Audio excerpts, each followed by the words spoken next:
How's it going, everybody? My name is Effylmimer. Today we're going to be looking at a game called Ragnarok Online 2.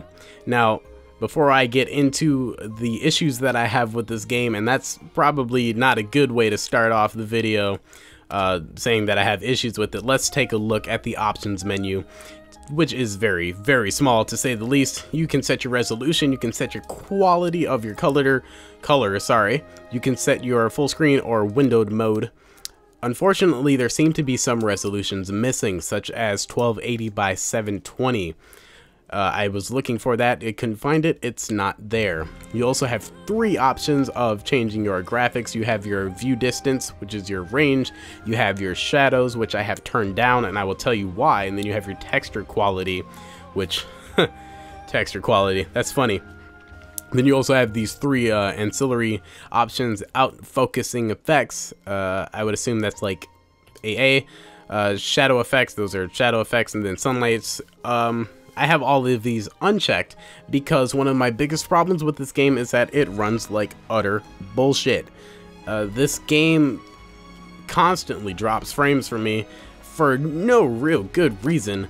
It has VSync forced, and I looked in the .ini files, I looked in the Steam forums, couldn't find anything that said you can get rid of VSync, so VSync is just on. So I'm capped out at 60 FPS. Other times it'll definitely drop under 60. Sometimes in half it'll drop down to like 30, maybe even down to 20. But anyway, let's just start.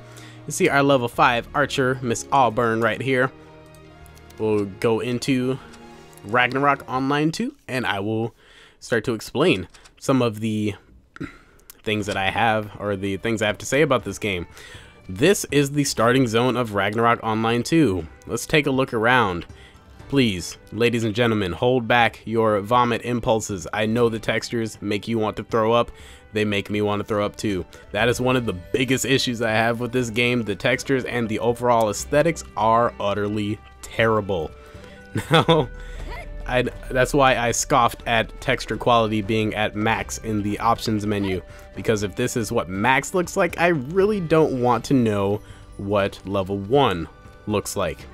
Anyway, that is my biggest problem, coupled with the fact that this game runs like crap.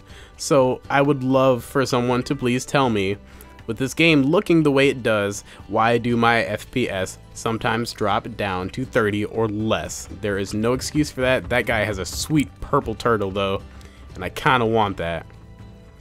But anyway, let's do some questing. You can see over here to the right, I have a quest to go get 3 stolen carrots and to get 4 sharp bee stings.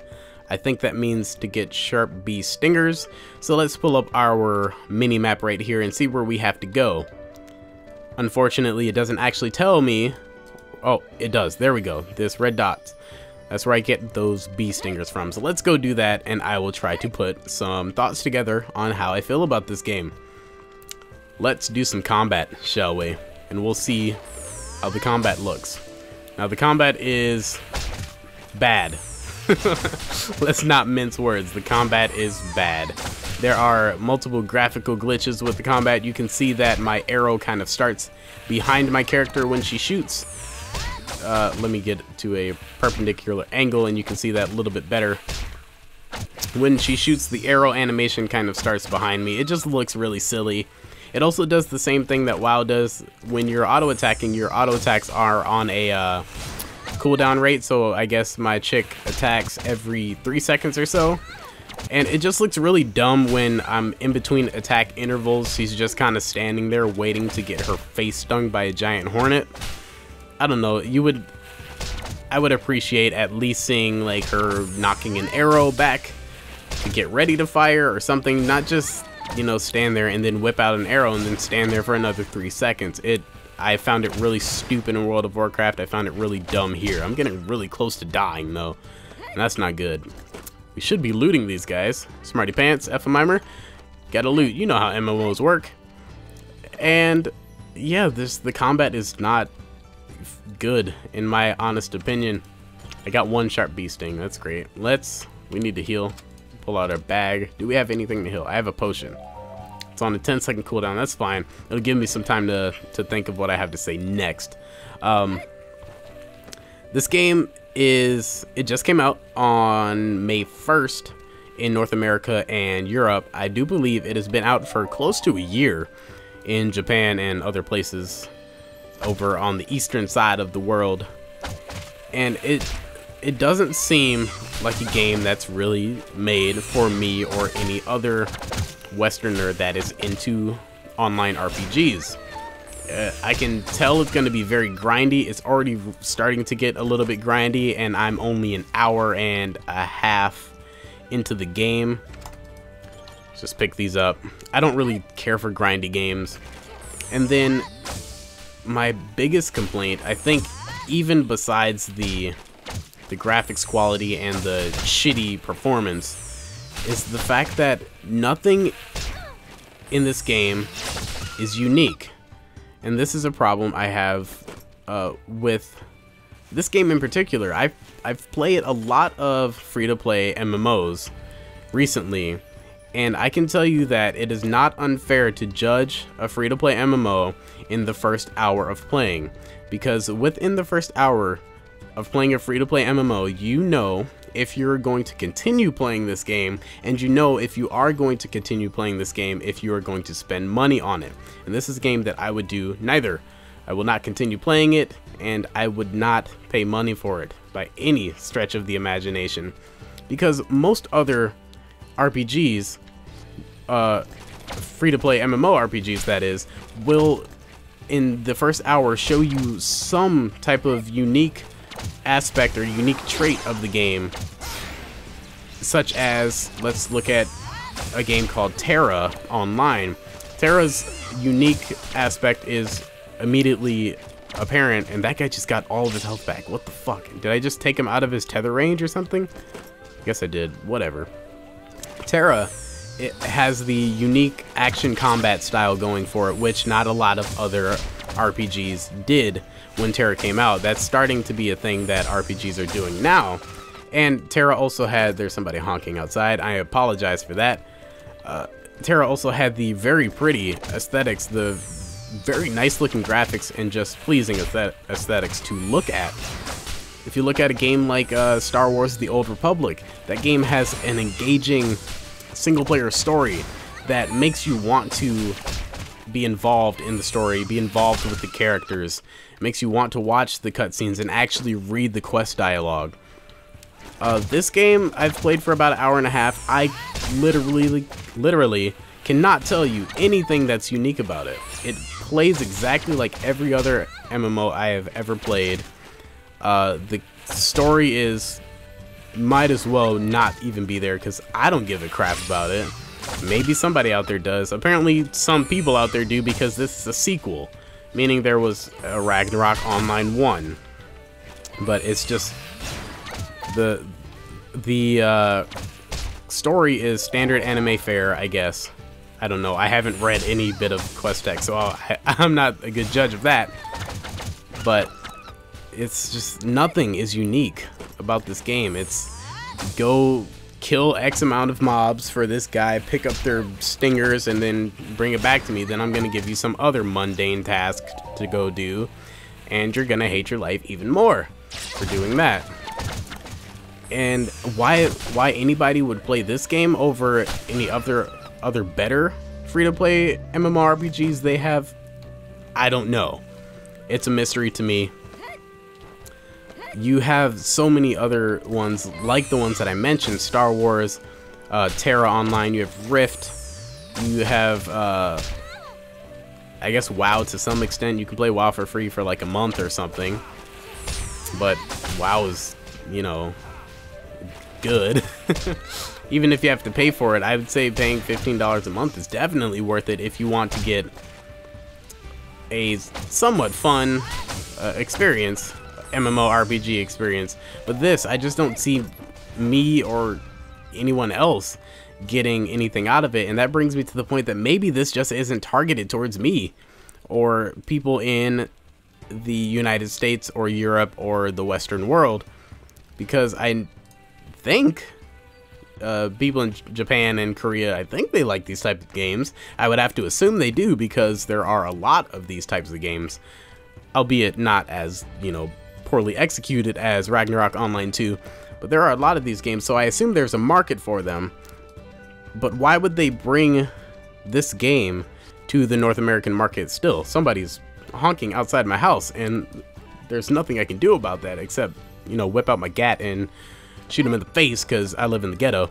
But they must think there is a market for this game in North America to have released it, to have spent the money on, you know, I guess distributing it in North America.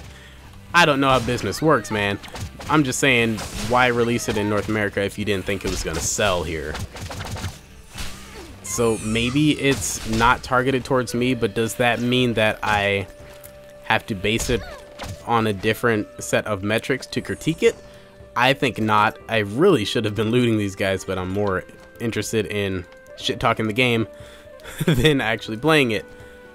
But let's be honest, I don't really want to be playing this game right now. I would say look at this video as a cordial warning to not really play this game. If it seems interesting by looking at it on the Steam homepage, you have been lied to. I am sorry to tell you. Now, maybe you find this game fun and engaging, and you think I'm a complete idiot for saying all of these things. That's fine. It's free. You're not losing anything, thank God, for trying it.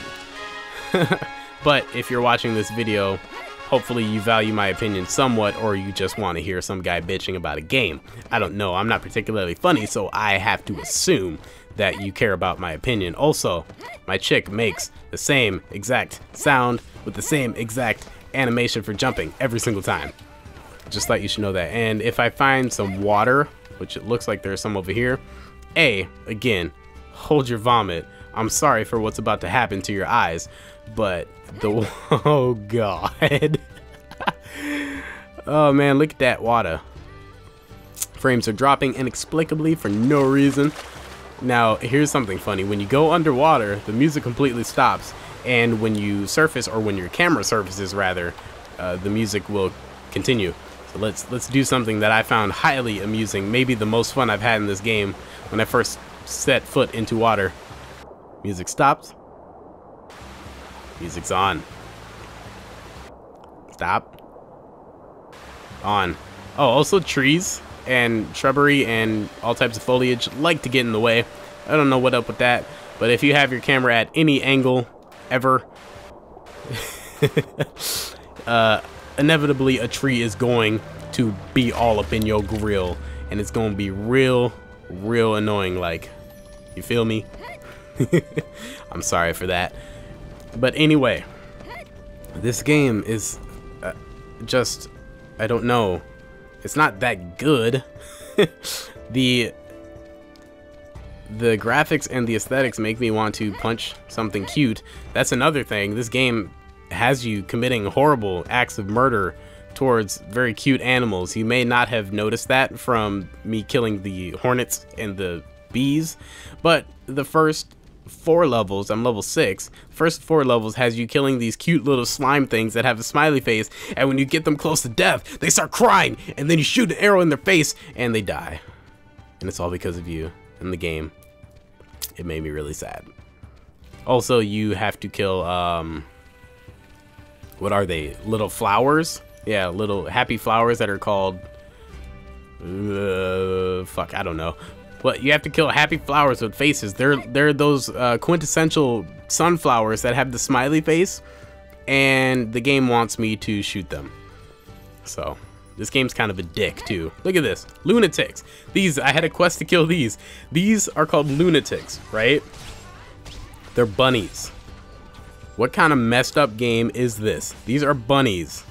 They're called lunatics, and the game makes them seem like they're crazy and like they deserve to die, but they're little bunnies, and the game wants me to shoot them. Hopefully this one doesn't get an emoticon over his head that, you know, has a teardrop and not begging, don't kill me please. Nope, it just has a death emoticon, and it does a little spin, so that's nice. Closing thoughts, don't get this game. You have many other better free-to-play MMORPGs if you want to play one of those. Hell, if you want a game that's pretty much like this but done way better, I would say, oh, phone, stop. Professional. Effylmimer is a professional. Anyway, I would say go play any of the Perfect World games. They have multiple RPGs that are, I think, free to play. They are just like this. They're JRPGs as well. They're better. Or, you know, go play Terra. Go play Star Wars Online. Go play Rift. Go play any game that's not this, because it's not worth it.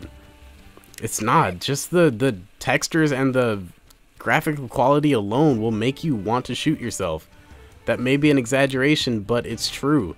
This water is unholy. Dear God, it is bad. I'm not exaggerating. This looks like it should be on the PlayStation 2. Maybe it was. I don't know. If it is, then, you know, I still don't feel bad because it came out in May 1st, 2013. I would think by this time we have a little bit higher standards of what we put out, but apparently not. Anyway, my name has been Effylmimer. I guess I will see you guys next time.